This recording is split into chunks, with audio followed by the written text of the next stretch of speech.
விசிகாவில் இருக்கும்போது ஆதவர்ஜுன் வந்து ஒரு பேட்டி கொடுக்குறாரு. அப்போ வந்து சொல்கிறாரு, இப்போ விஜய் வந்தால் என்ன பண்ணுவீங்க? அவரெல்லாம் பெரிய விஷயமே இல்லைங்க.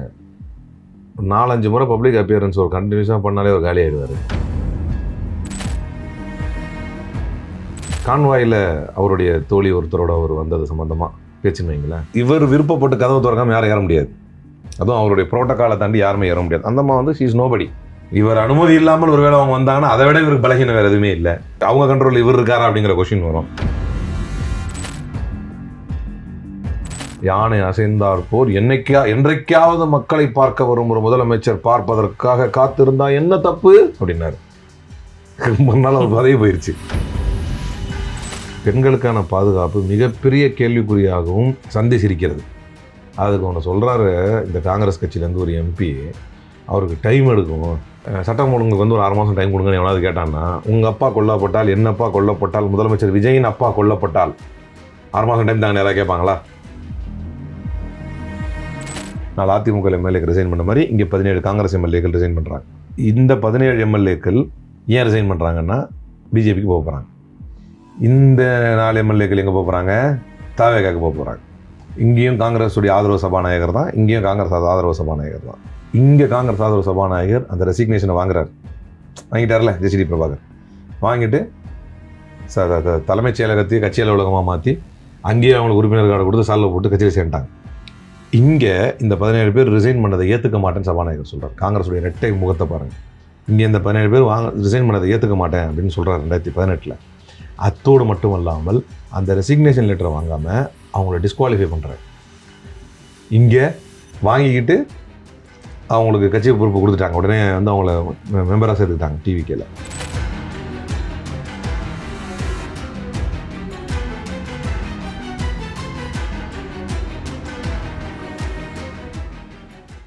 வாவ் தமிழா பல்ஸ் நேயர்களுக்கு வணக்கம். நம்ம கூட இப்போ வழக்கறிஞர் அலீம் அல் புகாரி இருக்காரு. அவர் கூட பேசலாம். வணக்கம் சார். முதல்வர் விஜய் வந்து திருச்சி போயிருக்காரு நன்றி தெரிவிக்கும் கூட்டத்துக்காக. இதுக்கு முன்னாடி பார்த்தீங்கன்னா எலெக்ஷனுக்கு முன்னாடி அந்த கூட்டத்துக்கு 5000 பேருக்கு தான் வந்து பர்மிஷன் கொடுத்துருந்தாங்க. அது வேற. பட் இப்போ எலெக்ஷனுக்கு அப்புறம் அவங்க ஆட்சி தான் நடக்குது. இதுலேயும் 5000 பேருக்கு தான் பர்மிஷன் அப்படின்றது கொடுத்துருக்காங்க. எதனால சார்? இந்த சேஃப்டி ரீசனுக்காகவா? ஓட்டு போட்டவங்களுக்கு நன்றி வேணும்னா வந்து வாங்கிக்கலாம். நன்றி வந்து அவர் கொடுப்பார், அங்கே போய் வாங்கிக்கலாம். ஆனால் 5000 நன்றி தான் கொடுப்பார், எக்ஸ்ட்ரா நன்றி தர மாட்டார். இதை தான் வந்து முந்தைய அரசு நம்ம சொல்கிறப்ப, அப்போ அதுக்கு மேலே ஒருத்தர் வந்தால் என்ன பண்ணுறது அப்படின்னு நீங்கள் பார்த்துருப்பீங்க. ராஜ்மோகன் கேட்டார் அது ஏன் அப்படின்னு. அவர் இவ்வளோ பில்டப் பண்ணாமல் போனால் பெருசாக கூட்டமே வராது, அது எல்லாருக்கும் தெரியும். அவர் ஒரு வாட்டி பாண்டிச்சேரி போய்ட்டு ரிட்டர்ன் வந்தார். அவர் பாட்டு தனியாக வந்து அம்பேத்கர் சிலைக்கு மாலை போட்டார், ஒரு இடத்துல போயிட்டார். ஆக்சுவலாக கூட்டுறதே இவங்க தான் கூட்டுறாங்க. இந்த ஐப்பை கொடுத்து அங்கே வரப்போகிறாருன்னு. கரூர் துயரம் நடந்தது இந்த ஹைப்னாலையும் ஒரு இடத்துல வந்து மக்களை ஒன்று சேர்க்குற ஒரு பிரச்சனைனாலையும். இந்திய மக்களை பொறுத்த வரைக்கும் ஒரு மனநிலை இருக்குது. அந்த மனநிலையை மிகச்சரியாக தவறாக பயன்படுத்துகிறார்கள். அது என்னென்னா, ஒரு கூட்டம் நின்றுச்சுன்னா எதுக்கு நிற்கிறதே தெரியாமல் இன்னொரு கூட்டம் நிற்கும். இவர் வராராம்ப்பா, அவர் வராராம்ப்பா அப்படின்னு சொல்லி நிற்பாங்க. அது மாதிரி தான் நார்மலாக சில காலங்களில் விஜய் வராருன்னா கூட்டம் வர்றதில்லை, சில இடங்களில் கூட்டம் வருது. இந்த கூட்டத்தை பற்றியே பேசணுன்னு தான் நான் நினச்சேன். யூஸ்வலாக கடந்த ஆட்சி அந்த 5000 சொன்னதுக்கும் இவர்கள் இந்த 5000 சொல்கிறதுக்கும் வித்தியாசம் இருக்குது. அதுதான் சொல்ல வரேன். கடந்த ஆட்சியில் இவங்க அந்த 5000க்கு மேலே அழுத்துவாங்க. அந்த கூட்டம் வந்து இப்படி திணறணும். இதை எப்படி சொல்கிறோம் அப்படின்னா, கரூர் வச்சு சொல்கிறோம், திணறணும். அது தாமதமானாலும் சரி, அந்த மக்கள் எவ்வளோ நேரம் நின்றாலும் சரி, வராருன்னு இவங்களே ஹைப் கொடுத்து இதை நான் எப்படி சொல்கிறேன் அப்படின்னா, கடந்த காலங்கள்லாம் விசிகாவில் இருக்கும்போது ஆதவர்ஜுன் வந்து ஒரு பேட்டி கொடுக்குறாரு. அப்போ சொல்கிறாரு, விசிகாவில் அவர் பொறுப்பில் இருக்கார். அப்போ வந்து சொல்கிறாரு, இப்போ விஜய் வந்தால் என்ன பண்ணுவீங்க? அவரெல்லாம் பெரிய விஷயமே இல்லைங்க. 4-5 முறை பப்ளிக் அப்பியரன்ஸ் ஒரு கண்டினியூஸாக பண்ணாலே ஒரு காலி ஆகிடுவார். ரொம்ப முக்கியமான மேட்ரு இது. அப்போ இதில் என்னென்னா, வாண்டடாகவே இவர் வர வேண்டிய இடத்துக்குலாம் வராமல் இருக்கிறதுக்கு காரணமே அந்த ஹைப்பை கூட்டுறதுக்காக தான். இது வந்து செயற்கையாக உருவாக்கப்பட்ட ஒரு ஹைப்பு. அதே மாதிரி வாண்டடாகவே பேச வேண்டிய இடத்துல கூட அவர் வம்படியாக பேசாமல் இருந்து, இப்போ நான் இன்றைக்கி காலையில் ஒரு வழக்கறிஞர்கிட்ட பேசிக்கிட்டு இருந்தேன். அன்ஃபார்ச்சுனேட்லி அது வந்து ஒரு பெண் வழக்கறிஞர். அதனால் நான் சொல்கிறேன், அதாவது அந்த கான்வாயில் அவருடைய தோழி ஒருத்தரோட அவர் வந்தது சம்மந்தமாக பேச்சுன்னு வைங்களேன். யூஸ்வலாக எனக்கு அதில் விருப்பம் இல்லை. ஆனாலும் இப்போ அது சிஎம் கான்வாய் நான் அதனால் சொல்கிறேன். புது விஷயத்துக்கு வந்துருச்சு இல்லையா, அதனால் சொல்கிறேன்.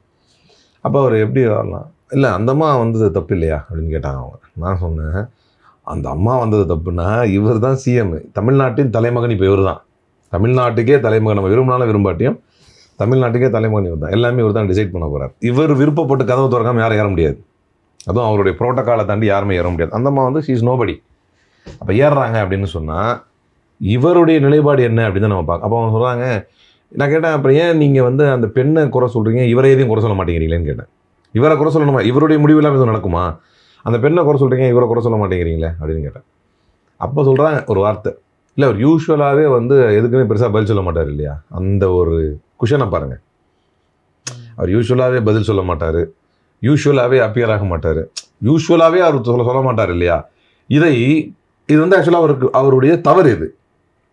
இந்த தவறை அவருக்கான ஒரு ஆப்ஷனாக கொடுக்குறாங்க. இது முற்காலங்களில் வந்து அவங்க எதை ஃபாலோ பண்ணுறாங்கன்னா, இப்போ வந்து ஜெயலலிதாவுடைய ரேர் அப்பியரன்சஸ், இது வந்து நாஞ்சில் சம்பத்து ஆக்சுவலாக அவர் பதவி பறிபோன சம்பவம் உங்களுக்கு தெரிஞ்சிருக்கும்னு நினைக்கிறேன். பாண்டே சார்ட்ட வந்து ஒரு இன்டர்வியூ, அந்த இன்டர்வியூவில் வந்து ஒரு திட்டத்தை அறிவிக்கிறதுக்கு அவ்வளோ லேட்டாக ஜெயலலிதா அம்மா பார்க்கறதுக்கு கூட்டம் நிற்கிது பயங்கரமாக. ஏன் அவ்வளோ தூரம் வந்து லேட் பண்ணி வரணும்? இதே மாதிரி தான் அப்போ கேட்குறாரு, ஏன் அவ்வளோ தூரம் லேட் பண்ணி வரணும்? அம்மா வரட்டும்னு காத்திருந்தோம் அப்படின்னா. ஏன் இவ்வளோ பேர் வரணும் காத்திருக்கணுமா? இதெல்லாம் பதவி பறி போச்சு அவருக்கு. அவர் பேசுனது இதுதான், நான் உண்மை அதுதான். அம்மா வரட்டும்னு காத்திருந்தோம். அப்போ அவர் நம்ம கேட்குறாரு, இவ்வளோ மக்கள் இவ்வளோலாம் வந்து உங்களுக்கு அவங்க வரணும் காத்திருக்கணும். அப்போ ஏதோ ஒரு இப்படி அடுக்குமுறையை சொல்லுவார் இல்லையா, என்னமோ அம்மி அடித்தால் போல் யானை அசைந்தார் போல் என்றைக்காவது மக்களை பார்க்க வரும் ஒரு முதலமைச்சர் பார்ப்பதற்காக காத்திருந்தா என்ன தப்பு அப்படின்னாரு. ரொம்ப நாள் அவர் பதவி போயிடுச்சு. ஏன்னா அந்த மனநிலை இருக்குது பார்த்தீங்களா.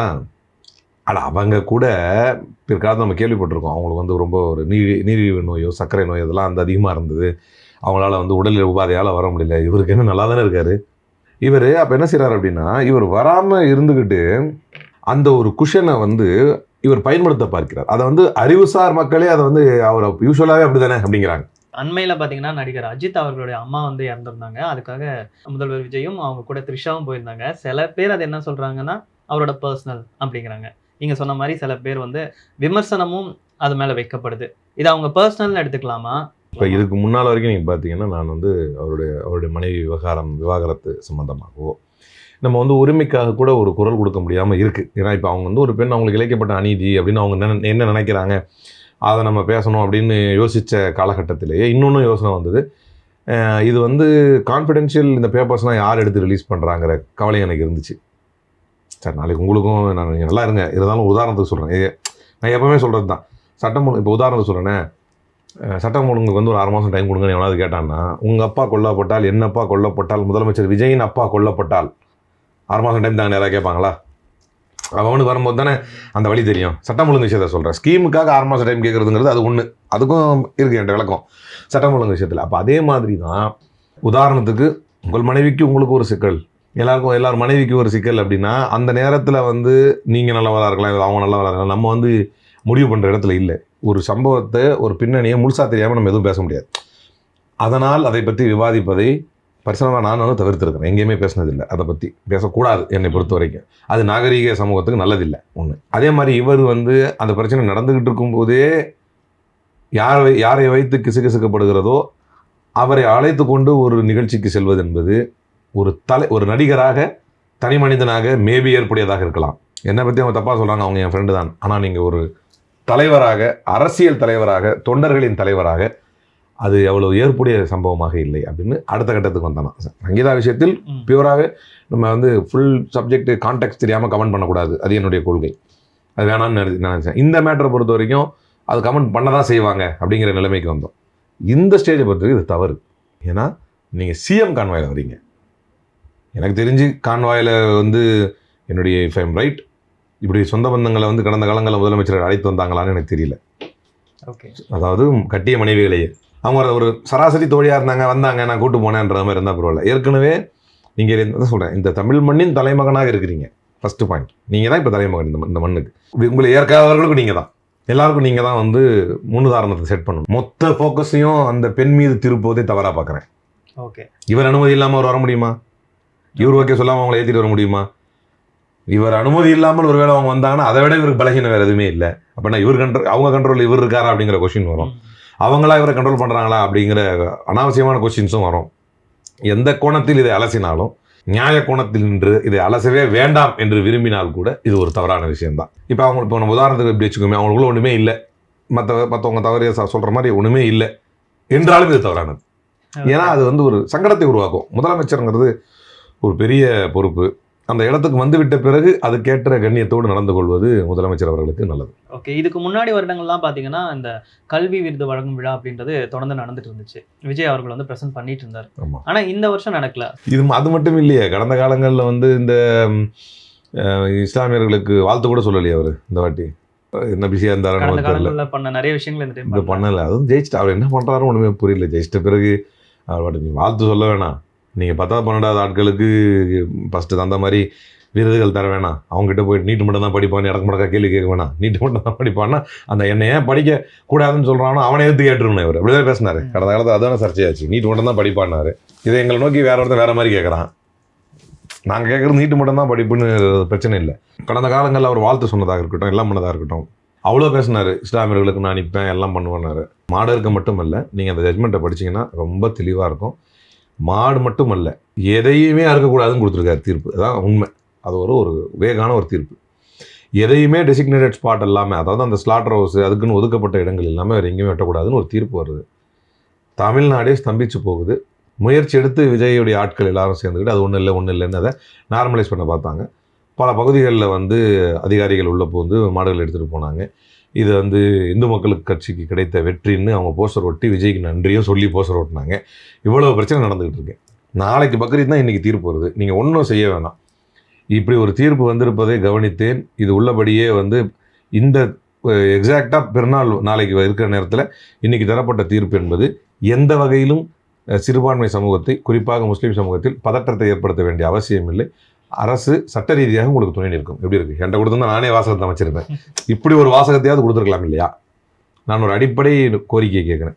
நீங்கள் தான் கொடுக்கல, உங்களுடைய அமைச்சர்களாவது கொடுத்தாங்களா? உங்கள் அமைச்சர்கள் தான் கொடுக்கல. அது குறிப்பிட்ட அமைச்சகம் இருக்குது கூட்டணியில், ஒரு கட்சி ஒன்று முஸ்லீம் கட்சி, அவங்களாவது அதை கொடுத்தாங்களா? அந்த அமைச்சராவது அதை கொடுத்தாரா? அப்போ இதெல்லாம் எதை காட்டுகிறது? பாராட்டு விழா போன வருஷம் நடத்தினாரா, அது ஏன் நடத்தலைன்னு கேட்குறீங்க. போன வருஷம் பக்ரீத் வாழ்த்து சொன்ன இந்த வாட்டி சொன்னாரான்னு தெரியல, போன வாட்டி சொன்னாரான்னு தெரியல. நீங்கள் வாழ்த்து சொல்லனா கூட பரவாயில்ல, அந்த குறைந்தபட்சம் இந்த ஒரு குழப்பமான சூழ்நிலைன்னு சொல்லுங்கள். நீங்கள் நீதிமன்ற தீர்ப்பு கூட எதுவுமே பேச வேணாம். இது சம்பந்தமாக முஸ்லீம்களுக்கு ஏதாவது மன நெருடல் இருக்குமே ஆனால் அதை வந்து மேல்முறையீடு வந்து அரசு செய்யும், ஏதாவது ஒரு வார்த்தை.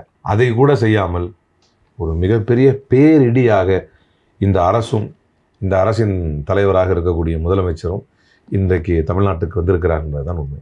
இப்போ தாவேகா வந்து அவங்க ஆட்சிக்கு வரணும் அப்படின்றதுக்கு சொன்ன முக்கியமான காரணம் வந்து பெண்களோட பாதுகாப்புன்னு சொல்லியிருந்தாங்க. அதுக்கேற்ற மாதிரி சிங்கப்பெண் படையுமே வந்து அவங்க கிரியேட் பண்ணியிருக்காங்க. ஸோ இப்போ வந்து தாவேகாவோட ஆட்சியில் பெண்களுடைய பாதுகாப்பு எந்த நிலையில் இருக்குன்னு நீங்கள் நினைக்கிறீங்க? முந்தானேத்து திராவிடர் விடுதலை கழகம், சனிக்கிழமை முந்தானேத்து திராவிடர் விடுதலை கழகம் வந்து பிஎம்சி திட்டத்தை அனுமதிக்கக்கூடாதுன்னு சொல்லி எக்மோர் ராஜரத்ன ஸ்டேடியம் பக்கத்தில் ப்ரோக்ராம் வச்சுருந்தாங்க. அட்டன் பண்ணுறதுக்கு போகிறேன், அவ்வளோ பெரிய பேனர், சிங்கப்பெண் திட்டம் எல்லாம் ஏற்பாடெல்லாம் பண்ணி வச்சுட்டு. நான் உங்களுக்கு திரும்ப பாருங்கள், நீங்கள் ஒரு கேள்வி கேட்குறீங்க, நீங்கள் கேள்வியில் கேட்குற அந்தளவு கூட நீங்கள் செய்ய வேணாம். எப்படியும் ஸ்டிக்கரை மாற்றி தான் ஒட்ட போகிறீங்க பிங்க் பேட்ரோலை. அந்த பிங்க் பேட்ரோல் ஸ்டிக்கர் ஒட்டி வேலையாவது சரியாக செஞ்சாரான்னா அவன் ஃப்ரெண்டுக்கு கிரகப்பிரவேசம் அங்கே போயிட்டார். அவர் ஸ்கிப் பண்ணதுக்கான ரீசன் அதுவாக தான் இருக்குமா?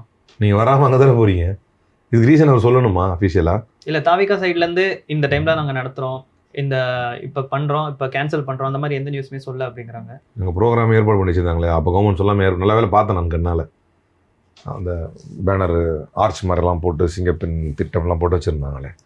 என்ன நினச்சிக்கிட்டாருன்னு தெரில. ஒரு அரசுனா என்ன, மக்கள் என்ன பார்ப்பாங்க, ஊடகவியலாளர்கள்லாம் வந்து நிரந்தர எதிர்கட்சி மாதிரி. ஊடகம் என்பது நிரந்தர எதிர்கட்சி, யார் ஆளுங்கட்சியாக இருந்தாலும் ஊடகம் வந்து எதிர்கட்சியாக இருக்கும். ஆனால் அந்த எதிர்கட்சி கூறோடய நசுக்கிறாரு இவர் டெல்லியில் வச்சு கேள்வி கேட்டாங்கன்றதுக்காக. நீ இதுதான் காரணமானு கேட்குறீங்க. நான் ஒன்று சொல்கிறேன், மற்ற எல்லா விஷயங்களும் சேர்த்து உங்களுக்கு நேரம் இருக்குது. முக்தாரை கைது பண்ணுறதுக்கு ஆள் அனுப்புறதுக்கு நேரம் இருக்குது. சேகர்பாபு அவர்கள் மீது வழக்கு போடுறதுக்கு நேரம் இருக்குது. கரெக்டாக தேர்தல் முடிஞ்ச உடனே சேகர்பாபு மீது வழக்கு போடுறதுக்கு நேரம் இருக்குது. பொன்ராஜ் அவர்கள் மீது வழக்கு பதிவதுக்கும் அவரை இன்டிமிடேட் பண்ணுறதுக்கும் நேரம் இருக்குது. எல்லாரையும் உருட்டுறதுக்கு மிரட்டுறதுக்கு எல்லாத்துக்குமே நேரம் இருக்குது. குதிரை பேரம், கொடூரமான தமிழ்நாடு பார்க்காத குதிரை பேரம்னா என்னென்னு ஒரு குறிப்பிட்ட இப்போ உள்ள இளம் தலைமுறை இந்த வார்த்தை இப்போ தான் கேள்விப்படுது. உண்டா இல்லையா? நீங்கள் வேறு கல்யாணம் ஆகாத ஆளுங்கிறீங்க, அப்போ சின்ன பையனாக தான் இருப்பீங்க. உங்களுக்கே சொல்லுங்கள், இப்போதானே கேள்விப்படுறீங்க. மற்ற மாநிலங்களில் அது சம்மந்தமாக படித்தவர்கள் அரசியல் இருந்தால் அது யூஸ் இருக்கும். இப்போ நீங்கள் நம்ம தமிழ் மாநிலத்தில் வந்து அதிகமாக ஈடுபாடு உள்ள ஆட்களுக்கு புதுசாக இந்த வார்த்தை வந்து அதே மாதிரி ஆன்டி டிஃபெக்ஷன் லா, தூசித்தட்டி எடுத்து படிக்கிறவங்க, கட்சித்தாவல் தடுப்பு சட்டம்னா என்ன, இது எல்லாம் இன்றைக்கு தமிழ்நாட்டில் கனக்கச்சிதமாக செய்து கொண்டிருப்பவர். இதுக்கு எல்லாத்துக்கும் நேரம் இருக்குது. தமிழ்நாட்டில் நீங்கள் கேட்ட கேள்விக்கு வரேன். பெண்களுக்கான பாதுகாப்பு மிகப்பெரிய கேள்விக்குறியாகவும் சந்திச்சிருக்கிறது. அதுக்கு ஒன்று சொல்கிறாரு இந்த காங்கிரஸ் கட்சியிலேருந்து ஒரு எம்பி, அவருக்கு டைம் எடுக்கும், அவரவர் வீட்டில் இருக்கக்கூடிய அவர் மனைவிக்கோ அவர் தாய்க்கோ அவர் தங்கைக்கோ பாதிப்பு உள்ள ஆனால் நேரம் எடுக்கும் அப்படின்னு எந்த அயோக்கியனும் பேச மாட்டான். ஆனால் இன்றைக்கு பெண்களுக்கு பாதுகாப்பு இல்லை, நான் உங்களை மாதிரி பார்த்துக்கிட்டு இருக்க மாட்டேன், களத்தில் இறங்கி வேலை பார்ப்பேன், வந்த நாளே அப்படின்னாரு. இந்த வார்த்தை தெளிவாக இருக்குதுங்க. வந்த நாளே பெண்கள் பாதுகாப்பை உறுதி செய்வதற்கு சிங்கப்பெண் தேவை பண்ணுங்க. இத்தனை நாள் ஆகி போச்சுன்னா முந்தைய ஆட்சியில் இருக்கக்கூடிய விஷயங்கள் வராது, நாள்லேருந்தே வராது. நீங்கள் வாக்குறுதி கொடுத்தனால தான் உங்களுக்கு கொடுத்தாங்க. Point is clear. நாள்லேருந்தே வராதுன்னு சொன்னீங்க, அதனால தான் உங்களுக்கு வாய்ப்பு கொடுத்தாங்க. அப்போ நீங்கள் வாங்கிய பிறகும் அதை சீர் செய்யாமல் இருப்பது என்பது ஒரு வெட்கக்கேடு என்பதை பதவிக்காக முட்டு கொடுக்கக்கூடிய எம்பிக்கள் புரிந்து கொள்ள வேண்டும். காங்கிரஸ்ல என்ன சார் நடக்குது? இப்போ காங்கிரஸ் எம்பி ஜோதிமணி அவர்கள் வந்து தேர்வு பண்ணும்போது வந்து அதுல முறைகேடு நடந்திருக்கு அப்படின்னு சொல்றாங்க எம்எல்ஏ கேண்டிடேட்ஸை. ஸோ அப்படி முறைகேடு நடந்துச்சா? நீங்க ஆல்ரெடி காங்கிரஸ்ல இருந்தீங்க, ஸோ உங்களுக்கு தெரிஞ்சிருக்கும். அவங்க தான் நீங்கள் கேட்கணும். எனக்கு அதெல்லாம் சங்கடம் தான். அதை பற்றி உண்மையிலே எனக்கும் சில விஷயங்கள்லாம் நான் பார்த்த வரைக்கும் தெரிஞ்சிருக்கோம் இல்லையா. அதையெல்லாம் சொல்லி ஒரு கட்சியை வந்து அவமரியாதை செய்ய நான் விரும்பலை. நம்ம வெளிப்படையாக தெரிஞ்ச விஷயங்களை விமர்சிச்சிருக்கோம். அது என்னுடைய பண்பல்ல. நேரடியாக எவ்வளோ விஷயங்களை பார்த்தோம். நான் கடந்த தேர்தல் கேண்டிடேட்ஸ் அறிவிக்கப்படுவதற்கு முன்னால் ஒரு 5 நாள் டெல்லிக்கு நாங்களும் போயிருந்தோம். எங்களுக்கும் வாய்ப்பு கிடைக்கும்னு சொன்னாங்க. சட்டமன்ற தேர்தலில் போட்டியிடுவதற்கான வாய்ப்பு கிடைக்கும். ஆமாம். ஓகே. அப்போ போய் நானும் ஒரு 5 நாள் இருந்தேன். அப்போ அங்கே நடந்த கூத்துகள் என்னென்னலாம் பண்ணுறாங்க எல்லாமே பார்த்தோம். அது வந்து ஒரு ஜோதிமணி சொன்னது உண்மையாக போயான்னு ஒரே வார்த்தையில் கேட்டிங்கன்னா உண்மை. அதான் உங்களுக்கே தெரிஞ்சிருக்குமே சார். உங்ககிட்ட ஏதாவது தட் எக்ஸ்பெக்டேஷன்ஸ்? இல்லை அது மாதிரி இல்லை. நம்ம வந்து மெரிட்டு. ஆனால் நம்ம இந்த மெரிட்டுக்கு கிடைக்காம போனதுக்கு காரணம் 2 விஷயம் இருக்குது. அதாவது என்னென்னா, நான் டெல்லியில் இருக்கிறேன், ஒரு முயற்சி எடுத்துக்கிட்டு இருக்கிறேன். சொல்கிறாங்க இந்த சட்டமன்ற தொகுதி உங்களுக்கு வாய்ப்பு இருக்குது, உங்கள் பேர் வந்திருக்குது, நீங்கள் முயற்சி எடுங்க அப்படி. அப்போ போய் தலைவர்களை சந்திக்கிறது போகிறது வருது. இது வந்து ஃபுல்லாக மெரிட்டில் தான் போகுது. நம்ம நயா பைசா அதுக்காக செலவு பண்ணல. ஆனால் எனக்கு வரக்கூடாதுன்னு இன்னொருத்த போய் இதை வாங்குறான் பார்த்தீங்களா, அவன் வந்து பணத்தை வச்சு தான் அதை கிளியர் பண்ணுறான் 100%. அதை வந்து என்னை போன்ற நபர்கள் வந்து அப்படி ஆதாரம் இல்லாமல் வந்து சொல்லக்கூடாதுங்கிறதுனால நான் யார்கிட்ட எவ்வளோ கொடுத்தாங்கன்றதை நான் சொல்லலை. மற்றபடி கட்சியில் இருக்கிறவனுக்கு இது தெரியுமா தெரியாதானோ 100% தெரியும். 100%. ஏன் அப்படி சொல்கிறேன் அப்படின்னா, எனக்கு கிடைக்கும்னு வாய்ப்போடு நான் வந்து டெல்லியில் வந்து ஒரு நண்பர் பக்கத்தில் உட்காந்துருக்கும்போது அந்த நண்பருக்கு ஃபோன் வருது. என் கூட ரேஸில் இருக்காப்புல இல்லையா, இல்லை அவர் கூட நான் ரேஸில் இருக்கிறேன் இல்லையா, அவருக்குலேருந்து ஃபோன் வருது.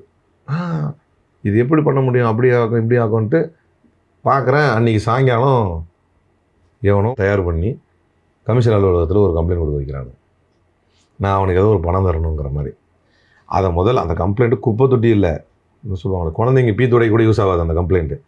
அதை எடுத்துகிட்டு போய் கொடுத்து உடனே கமிஷன் ஆஃபீஸ் வெளியே ஒரு 2 பேர், அதுக்குன்னு 2 பேர் நின்று டக்குனு ஒரு வீடியோ எடுக்கிறானுங்க. அதை உடனே ஒரு குரூப்பாக இருந்து ஷேர் பண்ணுறேன். இந்த மாதிரி அசிங்கத்தை நான் பார்த்ததை மட்டும் சொல்கிறேன், நடந்ததை மட்டும் சொல்கிறேன். பணத்தை பெற்றுக்கொண்டு தராங்க என்பது 100% உண்மையான குற்றச்சாட்டு, 100க்கு கோடி மடங்கு உண்மையான குற்றச்சாட்டு. எவனா என்ன கமெண்ட்டில் நோண்டானா நான் அடுத்த வீடியோவில் வேணால் ஓப்பனாக பேசுகிறேன். ஓகே, எப்படா சொல்கிறேன் நீ வேணா கேட்டான்னா நான் ஓப்பனாக யார் எவன் எவ்வளோ வாங்கினான்னு சொல்கிறாங்கன்னு கூட சொல்லுவேன். ஆனால் பணத்தை வாங்கிட்டு தான் இங்கே நிறைய பேருக்கு தகுதி என்பதை தாண்டி ஆசையோடு இருந்திருப்பாங்க இல்லையா. என்கிட்ட என்னோட உனக்கு என்னடா தகுதி இருக்குன்னு என்ன கேட்டு ஓப்பனா தகுதி இல்லாதால கூட இருக்கேன். பட் எனக்கும் வந்து ஒரு ரெப்ரசன்டேட்டிவ் ஆகணுன்ற ஒரு யோசனை இருந்திருக்கலாம். அதுக்கு தானே கட்சியில் பயணிக்கிறோம், இல்லைன்னா இயக்கங்கள் இருக்கலாமே. அவன் வரும்போது இப்படி ஒரு புகார் வருதான், இது எவ்வளோ தூரம் வந்து ஒரு மன உளைச்சலை உண்டாக்கும். சக கட்சிக்காரனே அற்ப அரசியல் ஆதாயத்திற்காக ஒருவரின் மீது வந்து புழுதியும் சேரியும் வாரி இறைக்கிறான். அப்போ நான் என்ன பண்ணுறேன், அன்றைக்கி நைட்டே நான் ஆஃபீஸில் ஃபோன் பண்ணி சொல்லி எங்கள் ஜூனியர்ஸ்ட்டை ஒன்று ரெடி பண்ண சொல்லிட்டேன் கம்ப்ளைண்ட். நான் அந்த நாய் மேலே புகார் கொடுத்து, எந்த நாய் என் மேலே புகார் கொடுத்துச்சோ அந்த பொறுக்கி நாய் மேலே நான் புகார் கொடுத்து, அந்த புகாருக்கு என்ன கூப்பிட்டாங்க, சம்மன் கொடுத்தாங்க. நான் வந்து அவங்க கொடுத்த புகார் என்னாச்சுன்னே தெரியல. நான் நேரடியாக சந்திச்சதை தான் அவங்கள்ட்ட சொல்கிறேன். ஜோதிமணி மேட்டரில் வந்து அவங்க எதை வச்சு சொல்கிறாங்கன்றது நீங்கள் அவங்ககிட்ட கேட்கணும். ஆனால் உண்மையானா 100% உண்மை. ஆனால் ஜோதிமணிக்கு அங்கே என்ன தகுதி இருக்கா இல்லையாங்கிற கொஸ்டின் என்ன ஆயிருதுன்னா, இதெல்லாம் பார்த்துட்டு நீ ஏன் என்ன கட்சியில் இருக்கிற, ஒன்று நீ ராஜினாமா பண்ணு, இல்லை கட்சியை எதிர்த்து கேளு, ஆதாரங்களோடு கூடு, இவங்களே பண்ணிக்குவாங்க. இவங்களே அடிப்பாங்களா, இவங்களே வைப்பாங்களா, இவங்களே எடுப்பாங்களாங்கிற மாதிரி. What is this? ஒருவேளை அவங்க சிபாரிசு பண்ண ஆட்களுக்கு கிடைச்சிருந்தா அவங்க இது பேசியிருக்க மாட்டாங்க. பிரச்சனை என்னன்னா ஏன் ஷேர் எங்கங்கிறது தான் மேபி பிரச்சனையாக இருக்கும். சரியா? இவங்கெல்லாம் ஒரு தலைவர்கள், இவங்க சொன்னால் அவங்களுக்குலாம் சீட்டு, இப்படி தான் அந்த கட்சி ஓடிக்கிட்டு இருக்குது. இதெல்லாமே என்னென்னா இவன் போய் அவங்ககிட்ட பேரம் பேசி கொடுக்குறான், ஒருத்தங்கிட்ட பணத்தை கொடுத்து எனக்கு தான் வேணும் அப்படிங்கிறான். கடைசியில் அந்த சனியை தோத்துருச்சுன்னு வைங்களேன், இருந்தாலும் பணத்தை கொடுத்து பேரம் பேசி கொடுக்குறான். கொடுத்ததுக்கு பின்னால் சீட்டை வாங்குறான், வாங்கி போய் தோத்துட்டான், அது வேற. இதை கொடுக்குறப்ப இந்த 2 பேருமே யோசிச்சு ஐடியா கொடுத்துக்கிறானுங்க. அப்போனா இவனுக்கு நீ ஏதாவது ஒன்று பண்ணணும் அப்படின்னும் போது இந்த புகாரை நான் படிப்பதற்குள் டெல்லிக்கு வருது. இந்த புகார் ஏஐசிசிக்கு வந்துடுது. அது நோக்கமே என்னன்னா அங்கே டெல்லியில் ஒரு பாயிண்டாக வைக்கிறது தான் இந்த புகாரே. அதுக்கப்புறம் வருது வரல அதெல்லாம் மேட்ரு இல்லை. அப்படி இந்த மாதிரிலாம் சில்லறைத்தனம் இல்லை, அயோக்கியத்தனமான சில்லறைத்தனங்களை எல்லாம் செய்யக்கூடிய நபர்களை கொண்ட கட்சி தான் காங்கிரஸ் கட்சி. அதில் மாற்றுக்கிறதே கிடையாது. ஒன்று அதையும் தாண்டி அரசியலில் ஒரு அறம் ராகுல் காந்திகிட்ட இருந்துச்சுன்னு நான் கடைசி துளி வரைக்கும் நம்புகிற வரைக்கும் அதில் இருந்தேன். என்னைக்கு இந்த மாதிரி டகார்னு ஓடினானுங்களோ இங்கேருந்து, அப்பா ஐயோ. மற்ற மாநிலங்களில் சொல்லி தான் கேட்டிருக்கிறோம், பீகார்லேயும் ராகுல் காந்தி தான் காரணம், இதுலேயும் ராகுல் காந்தி தான் காரணம்னு சொல்லி கேட்டிருக்கோம். தமிழ்நாட்டில் நேரில் பார்த்தோம். ஒரு அலையன்ஸ் அமைஞ்ச பிறகும் அப்படியே நம்ம கோச்சிக்கிட்டு இருக்கிற மாதிரி இருக்கிறது, ஒட்டி ஒட்டாமல் இருக்கிறது, இதெல்லாம் வெற்றியை பாதிக்கும் என்கின்ற அடிப்படை கூடவா தெரியாமல் வருவதெல்லாம் செய்திருப்பார் அப்படிங்கிற கவலை எனக்கு வந்துச்சு. ஸோ ஜோதிமணி அவர்கள் இந்த குற்றச்சாட்டை மட்டும் வைக்கலை, குதிரை பேரம் செய்து எடுப்பதை காங்கிரஸ் ஏற்கக்கூடாது அப்படின்னாங்க. இது குதிரை பேரமே இல்லைன்னு இன்னொரு எம்பி பேட்டி கொடுக்குறாரு. இவங்க வரலாறு என்ன? 2017 கர்நாடகாவில் தேர்தல் முடிகிறது. கர்நாடக தேர்தல் முடிந்தவுடன் 17, அதாவது 2017 முடிஞ்சு 18 அடுத்த வருஷம் ஸ்மூத்தாக போகுது. அப்படியே இது வருது. இதே மாதிரி கூட்டணி ஆட்சி, மைனாரிட்டி கவர்மெண்ட் தான், குமாரசாமி தலைமையில் மைனாரிட்டி கவர்மெண்ட் ஃபார்ம் ஆகுது. அந்த மைனாரிட்டி கவர்மெண்ட்டில் காங்கிரஸ் அங்கம் வகிக்கிறது. காங்கிரஸும் சேர்த்து இவங்க தலைமையிலேயே ஒரு சபாநாயகர் வர்றார். இவங்களுடைய ஆள் தான், கூட்டணி சபாநாயகர் தானே. இப்போ ஜெயஸ்ரீ, இங்கே உள்ள ஜெயஸ்ரீ பிரபாகர் மாதிரி அங்கே ஒரு ஜெயஸ்ரீ பிரபாகர் இருந்தார். திடீர்னு அங்கே என்ன பண்ணுறாங்கன்னா 17 காங்கிரஸ் எம்எல்ஏக்கள் நேராக போய் என்ன பண்ணுறானுங்க, ரிசைன் பண்ணுறாங்க. இங்கே 4 அதிமுக எம்எல்ஏக்கள் ரிசைன் பண்ண மாதிரி, இங்கே 4 அதிமுக எம்எல்ஏக்கள் ரிசைன் பண்ண மாதிரி, இங்கே 17 காங்கிரஸ் எம்எல்ஏக்கள் ரிசைன் பண்ணுறாங்க. இந்த 17 எம்எல்ஏக்கள் ஏன் ரிசைன் பண்ணுறாங்கன்னா பிஜேபிக்கு போக போகிறாங்க. இந்த 4 எம்எல்ஏக்கள் எங்கே போக போகிறாங்க? தாவேகாவுக்கு போக போகிறாங்க. இங்கேயும் காங்கிரஸுடைய ஆதரவு சபாநாயகர் தான், இங்கேயும் காங்கிரஸ் ஆதரவு சபாநாயகர் தான். இங்கே காங்கிரஸ் ஆதரவு சபாநாயகர் அந்த ரெசிக்னேஷனை வாங்கிட்டார்ல ஜெயஸ்ரீ பிரபாகர். வாங்கிட்டு தலைமைச் செயலகத்தையும் கட்சி அலுவலகமாக மாற்றி அங்கேயே அவங்களுக்கு உறுப்பினர் கார்டு கொடுத்து சால்வை போட்டு கட்சியில் சேர்ந்துட்டாங்க. இங்கே இந்த 17 பேர் ரிசைன் பண்ணதை ஏற்றுக்க மாட்டேன்னு சபாநாயகர் சொல்கிறார். காங்கிரஸுடைய இரட்டை முகத்தை பாருங்கள். இங்கே இந்த 17 பேர் ரிசைன் பண்ணதை ஏற்றுக்க மாட்டேன் அப்படின்னு சொல்கிறார் 2018. அத்தோடு மட்டும் இல்லாமல் அந்த ரெசிக்னேஷன் லெட்டரை வாங்காமல் அவங்கள டிஸ்குவாலிஃபை பண்ணுறாரு. இங்கே வாங்கிக்கிட்டு அவங்களுக்கு கட்சி பொறுப்பு கொடுத்துட்டாங்க. உடனே அவங்கள மெம்பராக சேர்த்துக்கிட்டாங்க டிவிகேல. இங்கேயும் காங்கிரஸ் ஆதரவு சபாநாயகர் தான், இங்கேயும் காங்கிரஸ் ஆதரவு சபாநாயகர் தான். இங்கே அந்த ரெசிக்னேஷனை வாங்காமல் அவங்கள டிஸ்குவாலிஃபை பண்ணி எப்படி பண்ணுறாங்க டிஸ்குவாலிஃபை? அதை நீங்கள் யோசிக்கணும். இவர் சும்மா டிஸ்குவாலிஃபை பண்ணல, இங்கே டிஸ்குவாலிஃபை பண்ணிட்டார் மேட்டர் இல்லை. அடுத்த தேர்தல் வரும்ல, 2022 தேர்தல். இப்போ காங்கிரஸ் கவர்மெண்ட் வந்துச்சு, அந்த 22 தேர்தல் வரை அவர்கள் தேர்தலில் போட்டியிடக்கூடாதுன்னு டிஸ்குவாலிஃபை பண்ணிச்சு. இதோட முடியல, காங்கிரஸ் அப்படி டிஸ்குவாலிஃபை பண்ணிச்சு. இவங்களே டிஸ்குவாலிஃபை பண்ணலை. அப்போது இந்த கட்சி, ஒரு கட்சியிலிருந்து தேர்ந்தெடுக்கப்பட்ட எம்எல்ஏ இன்னொரு கட்சிக்கு மாறப்போகிறார் அப்படின்னு தெரிஞ்ச உடனே இதை விட இது ஒஸ்ட்டு. ஏன்னா இவங்க ஏற்கனவே அதிமுக என்ற கட்சியில் தொடர்ந்து கொண்டே தாவேகாவுக்கு வாக்களித்தவர்கள், well deserved, qualified for disqualification. ஆனால் பண்ணலை. இது காங்கிரஸினுடைய ஜனநாயக விரோத துரோக முகம். இது இன்னும் எப்படி தான் முட்டு கொடுத்து நிற்கிறானுங்கன்னு தெரியல. பதவி ஒட்டினா போதும்னா இதுக்கு நீங்கள் எவ்வளோ பண்ணியிருக்கலாம். அப்போ நீங்கள் எந்த காங்கிரஸ் தலைவர்கள் பாஜக சேர்றது நீங்கள் கேள்வியே கேட்க முடியாது. அப்படி பார்த்தா இதோட முடிக்கல. இவனுங்க சுப்ரீம் கோர்ட் போகிறானுங்க. இவங்க கபில் சிபலெல்லாம் கூட்டுக்கிட்டு இவங்களும் சுப்ரீம் கோர்ட் போகிறாங்க. காங்கிரஸ் சுப்ரீம் கோர்ட் என்ன பண்ணுதுன்னா, அந்த 22 வரைக்கும் தேர்தலில் பங்கெடுக்கக்கூடாதுன்னு சொல்லக்கூடாது அப்படிங்கிறத மட்டும் ஸ்ட்ரைக் டவுன் பண்ணிவிட்டு ஒரு வார்த்தை சொல்லிச்சு. ஆன்டி டிஃபெக்ஷனை தவிர்க்கிறதுக்கு, டிஸ்குவாலிஃபிகேஷனை அவாய்ட் பண்ணுறதுக்கு ரெசிக்னேஷனை ஒரு டூலாக யூஸ் பண்ணக்கூடாதுன்னுச்சு. அப்போ இங்கே என்ன, அந்த காங்கிரஸுடைய எம்எல்ஏக்கள் செய்தது தவறு தான் அப்படின்னு உச்சநீதிமன்றம் சொல்லியிருக்கா இல்லையா? முதல்ல நீங்கள் டிஸ்குவாலிஃபை அவங்கள பண்ணியிருக்கீங்களா இல்லையா? இங்கே மட்டும் எப்படி டிஸ்குவாலிஃபை பண்ணாமல் எடுத்துக்கிட்டீங்க? நீங்கள் போன வழக்கில் தானே உச்சநீதிமன்றம் சொல்லிச்சு ரெசிக்னேஷன் ஒரு டூலாக பயன்படுத்தக்கூடாதுன்னு. இங்கே அவங்க ரெசிக்னேஷன் ஒரு டூலாக பயன்படுத்துறத காங்கிரஸ் ஆதரவு சபாநாயகர் எப்படி அனுமதிக்கிறாரு, காங்கிரஸ் எப்படி அனுமதிக்குது, காங்கிரஸ் எம்பிக்கள் அதை எப்படி ஏற்கிறாங்க? ஜோதிமணி இதையும் தான் தப்புன்னு சொன்னார். இல்லை அது சரிதான்னு இன்னொரு எம்பி சொல்கிறாரு. இதே தப்பு தப்புன்னு சொல்லிக்கிட்டு அப்படியே உட்காந்துட்டு இருப்பீங்க உள்ளேயே. நீங்கள் பேசுகிறீங்க பணத்தை விற்று தான் எம்எல்ஏ சீட்டு கொடுத்தாங்கங்கிறது நான் பேசியதை விட கொடூரமான குற்றச்சாட்டு. எனக்கு நடவடிக்கை இருக்குது, ஜோதிமணி மேலே எடுப்பாங்களா? அப்போ ஆளை பார்த்து தான் நடவடிக்கை எடுப்பீங்க. இதுதான் அவங்க நீதி தர்மமா? ஆளை பார்த்து மதத்தை பார்த்து தராதரம் பார்த்து தான் நடவடிக்கை எடுப்பீங்க. அதே மாதிரி குதிரை பேரம் செஞ்சது தப்புங்கிறாங்க. இது குதிரை பேரன்னு அவங்க நம்புகிறாங்க. அப்போ இது ஜனநாயக விரோதம்னு தெரியுது. ஒன்று அவங்க வெளியே வரணும், இல்லை அவங்கள நம்ம என் மேலே நடவடிக்கை எடுத்த மாதிரி அவங்க மேலே நடவடிக்கை எடுக்கணும். எடுக்கலையே. ஏன்? காங்கிரஸினுடைய ஜனநாயக துரோகம் வெளிப்படையாக வெளியே தெரிகிறது. கொஞ்சம் நஞ்சம் கூட மக்களுக்கு, இந்தியாவில் இருக்க இந்திய மக்களுக்கு கொஞ்சம் கூட காங்கிரஸ் மேலே நம்பிக்கை இல்லாமல் போனதற்கு காரணம் ஒவ்வொரு மாநிலத்திலும் இவர்கள் எடுத்த இது மாதிரியான எதேச்ச அதிகாரம். அது இத்தனைக்கும் பவரில் 13 வருஷம் இல்லாத போதும் இப்படி எடுத்த எதேச்ச அதிகாரமான முடிவுகள் தொண்டர்களுடைய உணர்வுகளுக்கு என்கிட்ட எவ்வளோ பேர் பேசுகிறாங்க. சரிதான், பட் என்ன பண்ணுறது இருக்கிறோம் அப்படின்னு சொல்கிறவங்க 100 பேருக்கு இருக்கிறாங்க. அவ்வளோ நூற்றுக்கணக்கான பேர் இருக்கிறாங்க. சரிதான், என்ன பண்ணுறது அப்படின்னு இருந்துக்கிட்டு இப்படியே தொடருவோம் அப்படின்னு. அப்படி நம்மளால் தொடர முடியாது. ஆனால் அவர்கள் தொடர்றாங்க ஒரு அரசியல். அப்படியே தொடருவோம், சரிதான், இருந்தாலும் என்ன பண்ணுறது அப்படின்னு. இப்படி இருந்து நான் என்ன கேட்குறேன், இப்படி இருந்து குறைஞ்சபட்சம் சனியனை ஆட்சிக்காவது வந்தியா? அதுவும் இல்லையே. இப்படிலாம் இருந்து அது இப்போ அங்கெல்லாம் போயிட்டு எப்படி இருந்தாங்க, குமாரசாமி ஆட்சி கவுந்து போச்சு, அதுக்கப்புறம் பிஜேபி வந்தது. அது மாதிரி எங்களுக்கு அமைச்சரவையில் இருக்காங்க இல்லையா? எவ்வளோ நாள் அதான் இப்போ உங்களுக்கு அமைச்சர் இடம் கொடுத்தா போதுமா? 59 வருஷம் கழிச்சு மறுபடியுமே அவங்க ஒரு என்னங்க நீ 59 வருஷம் கழிச்சு நம்மளுக்கு அமைச்சரவையில் ஆட்சி அதிகாரத்தை இடம் தராத கட்சி என்று தெரிந்து கொண்டு இடம் தர மாட்டோம் என்று சொன்ன திமுக கூட்டணி வச்சிங்க. நம்ம கேட்குறது தானே. இப்போ நீ வாங்கியிருக்கிறது உங்கள் ஓட்டு தான், வாஸ்தவம் தான், கூட திமுக ஓட்டு சேர்த்து தானே. நீங்கள் ஜெயிச்சிருந்தாலும் உங்களுக்கு ஓட்டு போட்டவங்க ஸ்டாலினை முதலமைச்சராக தானே போட்டாங்க, விஜயாக்க இல்லையே. உங்களுக்கு ஓட்டு போட்டவங்க யார் உங்களை எம்எல்ஏ ஆக்கினாங்கன்ற சரி, ஆனால் முதலமைச்சராக யாருக்காக வாக்கு போட்டாங்க? ஸ்டாலினுக்காக தானே போட்டாங்க. அதை வாங்கிட்டு நீங்கள் எப்படி அங்கே ஓடலாம்? இது உங்களுக்கு 59 வருஷம் கழிச்சு இதுக்கு ஒரு வாய்ப்பு தராருன்னா நீங்கள் விஜய் கூட முதல்லே போயிருந்துருக்கணும். அப்போ யாரும் உங்களை கேள்வி கேட்டிருக்க மாட்டாங்க. ஸோ இது அடிப்படையிலே தவறானது. இப்போ காங்கிரஸ் கூட ஏற்பட்ட அந்த கூட்டணி முறிவு டிஎம்கே பாஜக கூட ஒரு கூட்டணியை ஏற்படுத்துறதுக்கான வாய்ப்பு இருக்குன்னு பேசப்படுது. அது நடக்க வாய்ப்பு இருக்கா சார்? 100% திமுகவினுடைய அரசியல் போக்கே பாஜக எதிர்ப்பு, சனாதன எதிர்ப்பு. முதல்ல இது எப்படி அமையும் பிற்காலங்களில்? சரியா, வெறும் அரசியல் எதிர்ப்புன்னு இல்லை, இது ஒரு கொள்கை எதிர்ப்பு. ஆனால் திமுகவுக்கு மட்டும் என்றைக்குமே ஒரு சிக்கல் இருந்துகிட்டே இருக்கு. நடக்கிற விஷயங்களுக்கு கூட விஜய் பதில் சொல்ல வேண்டியதில்லை, ஆனால் நடக்காத விஷயங்களுக்கு கூட திமுக பதில் சொல்லணும். நடந்துகிட்டு இருக்குங்க. காங்கிரஸ் கூட்டணியில் வரும்போது காரணம் சொல்கிறாங்க, அவர் மதவாத சக்திகளோடு போயிடக்கூடாதுங்கிறதுக்காகத்தான் நாங்கள் போய் கொடுக்குறோம் அப்படின்னு சொல்கிறாங்க. இவங்க சொல்லிக்கிட்டு இருக்கும்போதே அவர் போய் மதவாத சக்தியோடு சேர்றாரு. யார்? காமராஜ் எம்எல்ஏங்கிற ஒரு நபரை கூட்டு அவர் தனக்கு ஆதரவாக வேணும்னு கூட்டு போடுறாரு.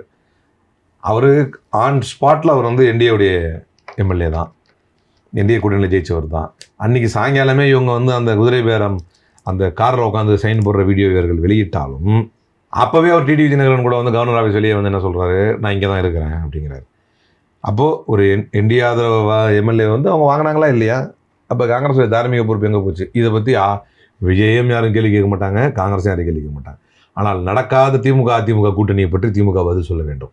நடக்காத திமுக பாஜக கூட்டணியை பற்றி திமுக பதில் சொல்ல வேண்டும். ஆனால் கூட்டணியில் இருந்தவங்களே அது நடந்துச்சுன்ற மாதிரி சொல்லியிருந்தாங்களா சார்? நடக்கல. நான் கேட்கறது பேச்சுவார்த்தை வாதத்துக்கு வச்சுக்கிறேன். உண்மையிலே பேச்சுவார்த்தை நடந்துச்சு. நடந்தால் தானே யாருமே பதில் சொல்லணும். அதுக்கு நடந்தால் தானே யாருமே பதில் சொல்லணும். இப்போ நான் என்ன கேட்குறேன்னா, கம்யூனிஸ்ட் சொல்கிறாங்க திமுக அதிமுக கூட்டணி பேச்சு உண்மைதான், அது எங்களுக்கு பிடிக்கல, அதுக்காக நம்ம விஜயை முழுசாக சப்போர்ட் பண்ண முடியாது, வெளியிருந்து ஆதரவு தெரிவித்தோம். முஸ்லீம் லீகோ விசிகாவோ வெளியிருந்து ஆதரவு தெரிவிச்சுன்னா யாருமே அந்த கொஸ்டின் கேட்டிருக்க மாட்டாங்களா? அந்த வெளியிருந்து ஆதரவு வரைக்கும் எங்கள் தலைவரே ஓகே தானே சொல்கிற மாதிரி தானே பேச்சு. அதுக்கப்புறம் மாற்றி பேசுறதுனா இப்போ மாறி நிறைய சொல்கிறாங்கன்னு வச்சுக்கங்களேன். வெளியிருந்து ஆதரவு. நீங்கள் விஜயை ஆர்எஸ்எஸின் கள்ள குழந்தை, இன்றும் நேற்றும் இருந்தோம் இன்றும் இருந்தோம் நாளையும் திமுக கூட்டணியில் இருப்போம், என்னங்க ஒரு வாக்கு மரியாதைக்கு என்னங்க மரியாதை இருக்குது? எதுவுமே ஒரு இது இல்லையா? என்னதான் மக்கள் நினைப்பாங்க? அரசியலை என்ன புரிஞ்சுக்குவாங்க மக்கள் இப்படி? ஆனால் என்னென்னா இவர்கள் என்ன வேணால் செய்யலாம். நேற்றும் இருந்தோம் இன்றும் இருப்போம் நாளையும் இருப்போம்னு பதிவு போடலாம், திடீர்னு போய் விஜய்க்கு ஆதரவு கொடுக்கலாம், அமைச்சரவையில் சேரலாம். அவங்கள கேள்வி கேட்காதவங்க நடக்காத திமுக அதிமுக கூட்டணி பற்றியும் நடக்காத திமுக பாஜக கூட்டணி பற்றியும் பதில் சொல்லணும். திமுக இவங்க குதிரை பேரம் பண்ணலாம், காமராஜை தூக்கலாம், அதிமுக எடப்பாடியை மட்டும் பார்க்காம 3% சீமானோடவே பார்த்துடலாம். ஆனால் எடப்பாடி பழனிசாமி பார்க்க மாட்டார்.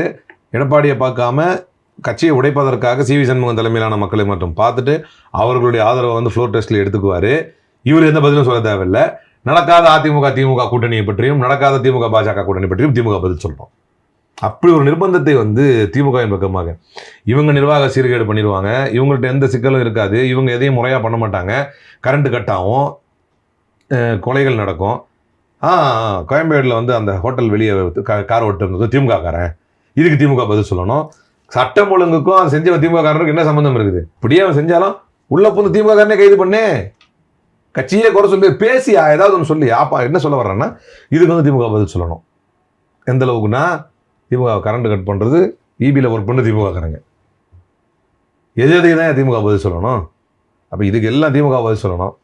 இவனுங்க செஞ்சுட்டு இருக்கிற எந்த முறைகேடுக்கும் எந்த அசிங்கத்துக்கும் இவங்க யாரும் பதில் சொல்ல மாட்டாங்க. அது காங்கிரஸாக இருந்தாலும், முஸ்லீம் லீகாக இருந்தாலும், விசிகாவாக இருந்தாலும், டிவிக்கு குறிப்பாக டிவிக்கே இருந்தாலும், விஜயா இருந்தாலும் எதுக்கும் அவங்க பதில் சொல்ல மாட்டாங்க. அவங்களுக்கு தோன்றது எவ்வளோ ஜாலியாக இருக்குது பார்த்தீங்க. அவங்களுக்கு ஒரு சுதந்திரம் பார்த்தீங்க. எதை வேணால் பண்ணலாம். அவங்க காமராஜ் எம்எல்ஏவும் கூப்பிட்டுக்கலாம், அதிமுக எம்எல்ஏஸும் கூப்பிட்டுக்கலாம், ஓட்டு வாங்கிக்கலாம். அகைன் வந்து எடப்பாடி கஷ்டப்பட்டு ஜெயிச்ச அந்த எம்எல்ஏஸ் வந்து ஒரு 4 பேரை ரிசைன் பண்ணி எடுத்துக்கலாம், கட்சியில் சேர்த்துக்கலாம். இவங்க யாரும் இதெல்லாம் யாரும் மக்கள் கேள்வி கேட்க மாட்டாங்க. இதுக்கெல்லாம் பதில் சொல்ல வேண்டியதில்லை. நடக்காத திமுக அதிமுக கூட்டணி பற்றியும் திமுக பாஜக கூட்டணி பற்றியும் திமுக பதில் சொல்லி ஆகணும். ஓகே, இதுக்கு முன்னாடி கூட்டணியில் இருந்தவங்க எல்லாமே பாஜக எதிர்ப்பு தான். இப்போ திமுகவால் தனியாக இப்போ கூட்டணிக்கு அவங்க திரும்பி வருவாங்களான்றது இப்போ சந்தேகமாக தான் இருக்குது. ஏன்னா அவங்க வந்து முழுக்க முழுக்க அவங்க அமைச்சரவையில் தொடர்றாங்க. ஸோ இப்போ திமுக வந்துட்டு பாஜக எதிர்ப்புன்ற ஒரே ஒரு புள்ளியை மட்டும் வச்சு அரசியல் பண்ண முடியுமா? பாஜக எதிர்ப்பு என்பது அரசியல் புள்ளி அல்ல. தயவு செஞ்சு எல்லாரும் தப்பாக சொல்கிறாங்க. வளர்ச்சி என்பது தான் திமுகவினுடைய அடிப்படை. விஜய் நீங்கள் அண்டர் எஸ்டிமேட் பண்ணிட்டீங்களான்னு ஒரு கொஷின் என்கிட்ட ஒருத்தர் கேட்டார். நாங்கள் விஜய் அண்டர் எஸ்டிமேட் பண்ணல, மாறாக மக்களை ஓவர் எஸ்டிமேட் பண்ணிட்டோங்க. அவங்களுக்குலாம் கொடுத்துருவாங்களா, நம்ம எவ்வளோ பர்ஃபார்மன்ஸ் பண்ணியிருக்கிறோம் அப்படின்னு நினச்சோம். டிராவிடியன் மாடல் அப்படிங்கிறது it's a performance based model, it's a delivering model.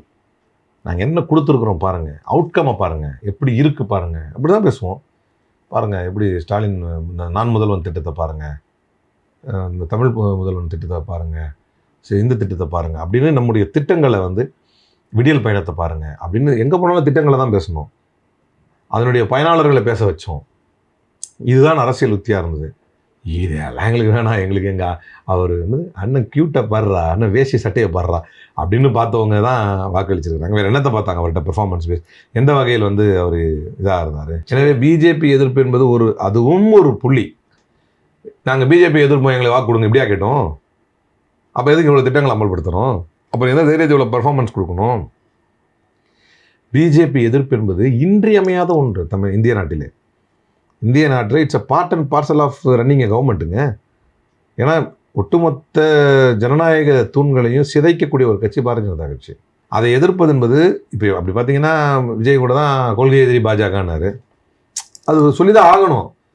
செயல்பாட்டில் இருக்குதா இல்லையாங்கிற போது தான் போட்டி வருது. நீ என்ன செஞ்ச, நான் என்ன செஞ்சேன்னு காட்ட வேண்டியிருக்கு. ஆனால் அதுக்காக இதை வச்சு தான் நாங்கள் வந்து அரசியல் பண்ணுறோங்கிறது அது வந்து ஏற்புடையதல்ல. அது வந்து ஒரு சிறுமைப்படுத்த வேண்டிய ஒரு வாதம். அது எவ்வளவு ரெக்கார்டை பாருங்க. மாணவர்களை படிக்க வச்ச அரசு, பெண்களுடைய பாதுகாப்பை உறுதி செய்த அரசு, போதைப் பொருட்களை கட்டுப்படுத்திய ஒரு அரசு, இளைஞர்களுக்கு வேலைவாய்ப்பை உறுதி செய்த ஒரு அரசு. என் பேர் வந்து சுப்பிரமணிய பாரதி. நான் ப்ரிலிம்ஸ் படிக்கிறப்ப எனக்கு வந்து 5000 ரூபா கொடுத்தாங்க. அதுக்கப்புறம் 7500 ரூபா கொடுத்தாங்க. நான் இது மெயின்ஸ் போகிறப்ப எனக்கு வந்து 50000 ரூபா கொடுத்தாங்க. நான் முதல்வன் திட்டம் இல்லைன்னா நான் படிச்சிருக்கவே முடியாதுன்னு ஒரு ஐஏஎஸ் படிச்சுட்டு வந்த ஒரு பையன் பேட்டி கொடுத்தது நீங்கள் பார்க்கலீங்களா? Performance based claim. ஆக்சுவலாக இதெல்லாம் இருக்கும்போது ஓவர் எக்ஸ்பெக்ட் பண்ணிட்டோம் பப்ளிக்கை. இதெல்லாம் மக்கள்கிட்ட இருக்குது, எப்படி இருந்தாலும் ஜெயிப்போம். மாதம் 1000 பெண்களுக்கு உலகத்திலேயே அது வந்து இலவசம் கிடையாது. அது வந்து இன்னும் சொல்லுவாங்க பாருங்கள், அங்கீகரிக்கப்படாமல் எடுத்துக்கொள்ளப்பட்ட பெண்களுடைய உழைப்புக்கு அவர்களுக்கு தரப்பட்ட ஒரு கண்ணியம். அது ஆண்கள் மூட்டை தூக்குனா சம்பளம் உண்டு, டீ ஆத்தினா சம்பளம் உண்டு, சோறாக்குனா சம்பளம் உண்டு. பெண்களுக்கு உண்டா? இல்லை. அதை கண்ணியப்படுத்துவதற்கான ஒரு உரிமை தொகை அது, அவருடைய உரிமை அது. அதை உலகத்திலேயே கொடுத்த ஒரு அரசு வந்து தமிழ்நாடு அரசு. அதுக்கப்புறம் தான் எல்லாரும் கொடுக்க ஆரம்பித்தாங்க. அதுக்கப்புறம் அதை வச்சு பாஜக பல மாநிலங்களில் வெற்றி பெற ஆரம்பிச்சது. அடுத்த மாதங்களில் 3 மாதங்களில் தேர்தல் வருது, உங்களுக்கு நம்ம தொடர்ந்து கொடுக்குற இந்த நிதி தடைபட்டு விடக்கூடாது என்று 3 மாதத்துடைய நிதியையும் சேர்த்து கொடுத்த ஒரு அரசு இது. பாஜக எதிர்ப்பு மட்டும் வந்து அதையும் செய்ய போகிறார். பாஜக எதிர்ப்பு என்பது எங்கெங்கெல்லாம் எதிர்க்கிறோம்? டீலிமிட்டேஷன் எதிர்க்கிறோம். ஏன் எதிர்க்கிறோம்? அது போச்சுன்னா மாநிலத்தின் உரிமை பறி போயிடும். அது போச்சுன்னா இங்கே இருக்கக்கூடிய ரெப்ரசன்டேஷன் கம்மியாயிரும். அதை எதிர்த்து தானே ஆகணும். திருப்பரங்குன்றத்தில் வந்துக்கிட்டு இது இன்னொரு பாபரியா மாற்றுவோம், இன்னொரு அயோத்தி இது, நீ வேணால் ரீப்ளேஸ் பண்ணிக்கங்கிறான். இந்த இடத்துல நீங்கள் எதிர்க்காமல் நிற்க முடியாது, எதிர்த்து தான் ஆகணும். அப்போ எதிர்த்துட்டு அதுக்கு அதே மாதிரி புதிய கல்வி நேஷனல் எஜுகேஷன் பாலிசி, தேசிய கல்விக் கொள்கையை கொண்டு வராங்க. அதை நீங்கள் எதுக்காமல் இருந்தீங்கன்னு சொன்னால் ஹிந்தி 3வது கட்டாயமாயிரும். அப்போ தமிழுக்கு உண்டான மரியாதை போயிடும். ஹிந்தி திரிப்பதன் மூலமாக அதனுடைய கல்ச்சர்லேருந்து எல்லாத்தையும் கொண்டு வந்துருவாங்க உள்ள. அது ஒரு உரிமை பறிப்பாயிரும். இப்போ நீங்கள் எதிர்ப்பீங்களா சும்மா நிற்பீங்களா? எதிர்த்து தான் ஆகணும். எதிர்த்து அவன் ஒரு ரிப்ளை கொடுப்பான். அதில் என்னன்னா, உனக்கு வர வேண்டிய நிதி தர மாட்டேன் அப்படின்வான். உன் நிதியே இல்லைனா கூட நான் எப்படி கவர்மெண்ட் பண்ணுறேன், மக்களே பாருங்க அவன் மாதிரி கேட்குறேன், அவன் நிதியை தரமாட்டேங்கிறான் இந்த பாஜக, அவனை எதிர்க்கணுமா இல்லையா அப்படின்னு மக்கள்கிட்ட கொண்டு வரத்தானே தவிர இது ஒரு எதிர்ப்பு வேண்டும், இது ஒரு பிரச்சாரமாக வச்சு எப்படி வின் பண்ண முடியும்? அது தப்பு, அந்த வாதமே தப்பு. பாஜக எதிர்ப்பு அது இப்போ லாஸ்ட் பட் நாட் லீஸ்ட் என்னன்னா, பாஜகவை ஒன்றிய அரசை எதிர்க்கக்கூடிய மாநிலங்களை செயல்பட விடாமல் அவர்களை டீஸ்டெபிளைஸ் செய்து சுருக்கி அந்த மாநிலத்தில் இருக்கக்கூடிய முதலமைச்சர்கள் உட்பட பல பேரை சிறைக்கு அனுப்பி தன்னால் இயன்ற அளவுக்கு அடக்குமுறையை கையாண்டிருக்கிறது பாரதிய ஜனதா கட்சி. ஆனால் அதே ஒன்றிய அரசை எதிர்த்து கொண்டே மாநிலத்தை பொருளாதார வளர்ச்சியிலும் கல்வி வளர்ச்சியிலும் விழிப்புணர்வு வளர்ச்சியிலும் அனைத்து விழுமியங்களிலும் மேலே கொண்டு வந்து நிறுத்தி டாப் ஸ்டேட்டாக இருக்கிறோன்னு வெற்றி வாகை சூட வைத்த ஒரே முதலமைச்சர் மக்கள் முதல்வராக இருக்கின்ற முத்துவேல் கருணாநிதி ஸ்டாலின் மட்டும்தான். அப்படின்னும் போது அந்த பெருமையை சொல்றமே தவிர அவர்களை எதிர்ப்பது என்பது ஒன்றும் அதுவே வந்து ஒரு அரசியல் குறியீடு கிடையாது. பிஜேபி தான் கொள்கை எதிரின்னு டிவிகேயோட தலைவர் விஜய் சொல்லியிருந்தாரு. இப்போ டெல்லி மீட் பண்ணப்போ அவங்கள பிரதமரை பார்த்துருந்தாங்க, நிர்மலா சீதாராமனை பார்த்துருந்தாங்க.